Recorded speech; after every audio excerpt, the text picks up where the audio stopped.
Salut, c'est Paul et je te retrouve pour une nouvelle lecture du dimanche. Alors, ce soir, retour avec Guy de Maupassant. Tout simplement parce que, tu le sais maintenant, j'aime bien ces textes. J'ai découvert il n'y a pas longtemps, donc comme je l'ai dit grâce à Elise ASMR, sa magnifique lecture de La Mer aux monstres. Et après, voilà, ça m'a donné envie de regarder un peu ce qu'il faisait. Et du coup, je découvre avec toi à chaque fois un nouveau texte de Guy de Maupassant en ASMR, bien sûr. Alors, la nouvelle de ce soir s'intitule La Nuit de 1887. Alors, et donc, si j'ai choisi la nuit, c'est tout simplement parce que je trouve que la nuit, c'est vraiment un moment de la vie, de la journée vraiment spécial. Tout est calme, on se croit vraiment dans un autre monde. Vraiment, quand tu regardes la nuit, quand tu regardes les rues de ta ville, par exemple, la nuit, t'as l'impression un peu que la ville, c'est une ville fantôme. Et du coup, c'est très calme, beaucoup plus de tranquillité. Voilà, quelque chose d'étrange, d'hypnotisant, je sais pas. Mais ouais, je kiffe bien la nuit. J'aurais tendance à dire que peut-être je préfère la nuit parce que quand même, au moins t'as quand même beaucoup plus grosse tranquillité. Et puis ouais, je sais pas, la nuit c'est quand même vachement cool aussi pour réfléchir, pour méditer, pour être tout simplement dans un environnement serein, dans un environnement calme. C'est vrai que la journée, ouais. Alors quand même la nuit t'as des mecs pourris qui gueulent des fois. Malheureusement vu que j'habite en ville. Mais bon. Alors on va commencer tout de suite par la lecture. Alors par contre je précise, s'il y a des petites coupures c'est normal parce qu'il y a le connard de Snoopy qui aboie de temps en temps. Et peut-être aussi le perroquet qui va siffler. Voilà. Et en plus je précise une dernière chose, j'ai un peu faim donc ça aide pas pour lire. Je vais peut-être faire une lecture avec encore plus de fautes que d'habitude. Enfin bref. Alors il y a combien de pages? C'est très court. C'est très très court donc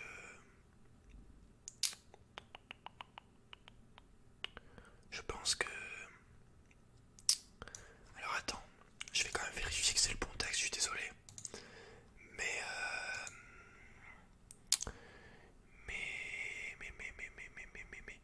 je vais quand même vérifier.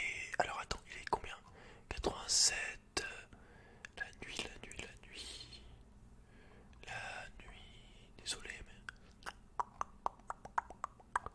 j'ai du mal à le trouver. Il y en a tellement de nouvelles aussi. C'est incroyable. Toutes les nouvelles qu'il y a. Il y en a plein, plein, plein, plein, plein, plein, plein, plein, plein, plein, plein, plein, plein, plein, plein, plein, plein. Alors attends, parce que là ça s'arrête. Ah, tout était clair. Ah ouais, c'était pas du tout le texte en entier que j'avais. Ah, du coup, on va prendre ce. On va prendre ce. On va prendre ce site. Alors je vais commencer. J'aime pas du tout commencer écrit. Enfin bon. Alors.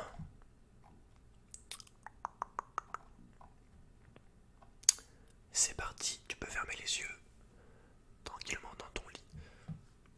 Et on commence. J'aime la nuit avec passion. Je l'aime comme on aime son pays ou sa maîtresse, d'un amour instinctif, profond, invisible ou invincible. Invincible, je pense. Non, peut-être pas. Bref, je sais jamais. Attends, il faut. Je 2 secondes parce qu'en fait, c'est un problème ça. Je sais jamais si c'est invisible ou invincible ce mot. Ça serait peut-être bien qu'au bout d'un moment, je l'apprenne. Donc, invincible, ok. Et invisible. Invisible, adolescent, sorte de fantôme. Coincé, invisible, qui n'est pas visible. Ok, donc avec un C, c'est invincible. Bah écoute, je viens d'apprendre quelque chose. Je vais recommencer du coup, désolé. Mais ça c'est moi. Des fois il y a des trucs... Enfin bref, je recommence. Allez, cette fois, pas de coupure. J'aime la nuit avec passion.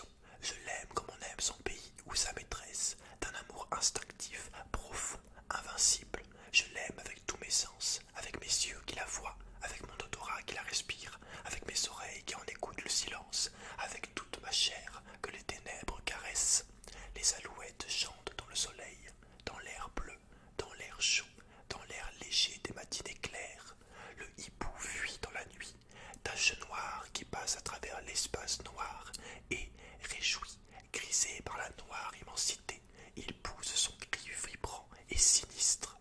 Le jour me fatigue et m'ennuie, il est brutal et bruyant.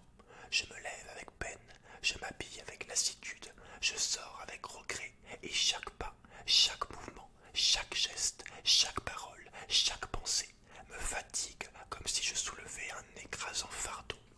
Mais quand le soleil baisse, une joie confuse, une joie de tout mon corps m'envahit. Je m'éveille, je m'anime. À mesure que l'ombre grandit, je me sens tout autre, plus jeune, plus fort, plus alerte, plus heureux. Je la regarde s'épaissir, la grande ombre douce tombée du ciel. Elle noie la ville comme une onde insaisissable et impénétrable. Elle cache, efface, détruit les couleurs, les formes, étreint les maisons, les êtres, les monuments de son imperceptible toucher.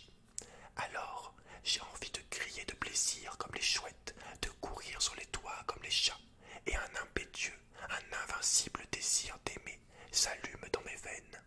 Je vais, je marche, tantôt dans les faubourgs assombris, tantôt dans les bois voisins de Paris, où j'entends rôder mes sœurs les bêtes et mes frères les braconniers. Ce qu'on aime avec violence finit toujours par vous tuer. Mais comment expliquer ce qui m'arrive? Comment même faire comprendre que je puisse le raconter? Je ne sais pas, je ne sais plus. Je sais seulement que cela est. Voilà. Donc, hier,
des voitures rouges, d'un rouge de feu, blanches d'un blanc d'argent, vertes d'un vert émeraude.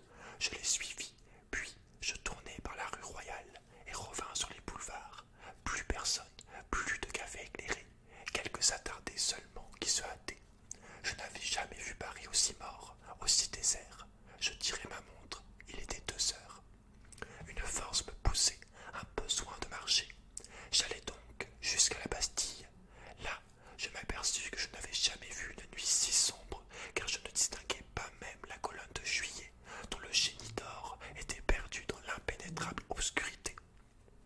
Une voûte de nuages, épaisse comme l'immensité, avait noyé les étoiles et semblait s'abaisser sur la terre pour l'anéantir. Je revins, il n'y avait plus personne autour de moi. Place du château d'eau. Pourtant, un ivrogne faillit me heurter, puis il disparut. J'entendis quelque temps son pas inégal et sonore. J'allai à la hauteur du faubourg Montmartre. Un fiacre passa, descendant vers la Seine. Je l'appelai. Le cocher ne répondit pas. Une femme rôdait près de la rue Drouot. Monsieur, écoutez donc. J'ai hâté le pas pour éviter sa main tendue. Puis, plus rien. Devant le vaudeville, un chiffonnier fouillait le ruisseau. Sa petite lanterne flottait au ras du sol. Je lui demandai: quelle heure est-il, mon brave? Il grogna: est-ce que je sais? J'ai pas de montre. Alors, je m'aperçus tout à coup que les becs de gaz étaient éteints. Je sais qu'on les supprime de bonne heure, avant le jour en cette saison, par économie. Mais le jour était encore loin, si loin de paraître. Allons au hall, pensai-je. Là, au moins, je trouverai la vie. Je me mis en route, mais je n'y voyais même pas pour me conduire. J'avançais lentement, comme on fait dans un bois, reconnaissant les rues en les comptant. Devant le Crédit Lyonnais, un chien grogna. Je tournai par la rue de Gramont. Je me perdis, j'errai, puis je reconnus la bourse aux grilles de fer qui l'entoure. Paris entier dormait, d'un sommeil profond, effrayant. Au loin pourtant, un fiacre roulait, un seul fiacre, celui peut-être qui avait passé devant moi tout à l'heure.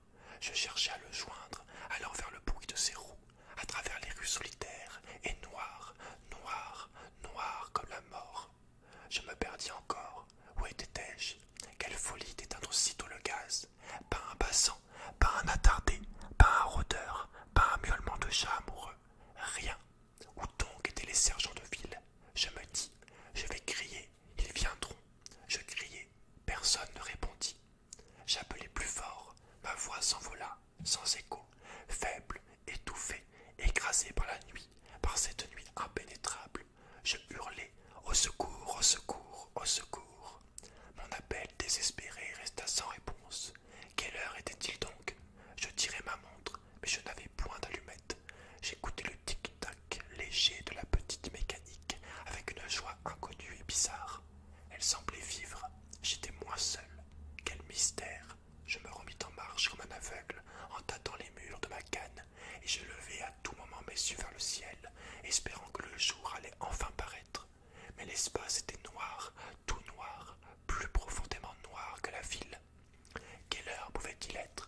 Je marchais, me semblait-il, depuis un temps infini, car mes jambes fléchissaient sous moi, ma poitrine haletait, et je souffrais de la faim horriblement. Je me décidai à sonner à la première porte cochère. Je tirai le bouton de cuivre et le timbre tinta dans la maison sonore. Il tinta étrangement, comme si ce bruit vibrant eût été seul dans cette maison. J'attendis, on ne répondit pas. On n'ouvrit point la porte. Je sonnai de nouveau. J'attendis encore.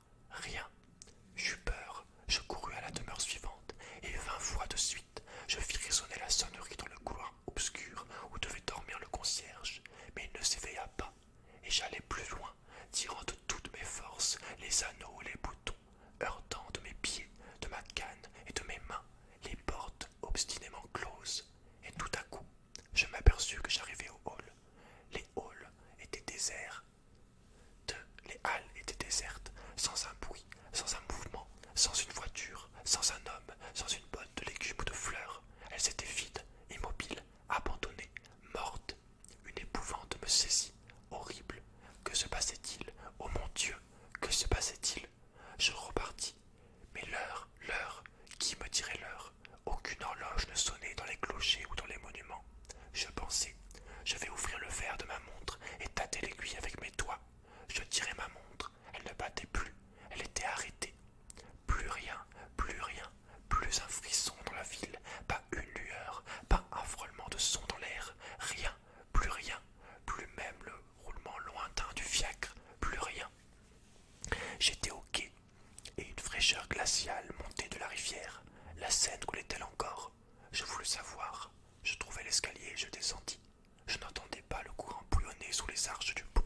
Des marches encore, puis du sable, de la vase,